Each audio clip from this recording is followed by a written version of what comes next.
Mr. Mohanad in New York. Mr. Mohanad, in your opinion, what role or how can we make sure that all the concerned agencies, be it regulatory bodies or be it the Ministry of Foreign Affairs that issues visas and all the services that are being provided for the investors, how can we make sure that all these agencies really serve the attraction of investors to a specific country? And can you tell us of a success story that you've seen?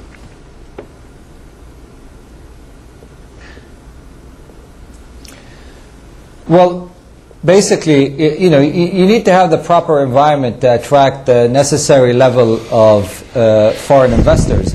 And basically, foreign investment basically goes where there are opportunities, risk-adjusted opportunities, given the level of risks. The incentives that appropriate governments should put in place are basically to provide this environment where investors feel comfortable in putting their capital. Investors feel that they have the readily available workforce available, whether it's locally or to be brought from outside. So that's where the visa issue that you mentioned comes in place. At the end of the day, a thriving economy really depends on three main things. You need a robust infrastructure that supports local and international investors. You need the proper educated workforce that is available. It would be great if it is available locally, but if not, putting in place the right environment where it can be easily imported. And third is basically putting an overall business environment where investors do not feel threatened by putting their capital. One extreme would be on the opposite end would be a country like Venezuela, for example, for U.S. investors, where the risk of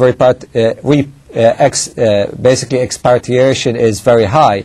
One success story that we can all point to would be Singapore, would be Malaysia. Singapore in particular, with its vast investment in education that provided a very robust labor force.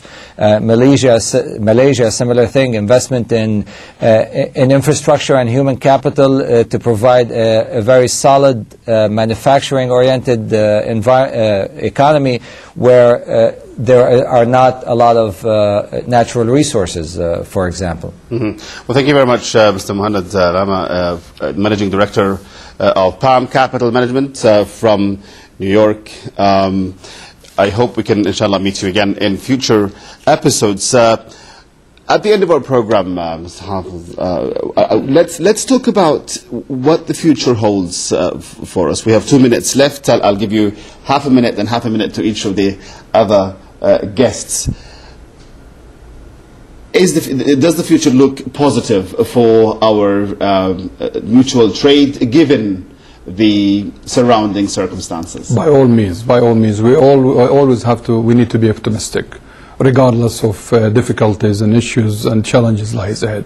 And again, I reiterate my views, being the two leaders behind it, spearheading all the efforts. We have also the Qatari and Saudi Businessmen Council. I think these people, that council has a lot of responsibilities, really, as you mentioned, to facilitate the trade between the two countries. Yes. And I don't see any problems really lies ahead. If you have the will, there is a means always to do it. And if we face any problems along the way, definitely it could be dealt with, being whatever are the system, the laws, whatever. Very positive. They could be twisted and dealt with. Very positive perspective. Mr. Saidam, one last word at the end of the program. Does the future look promising in the area for mutual businesses?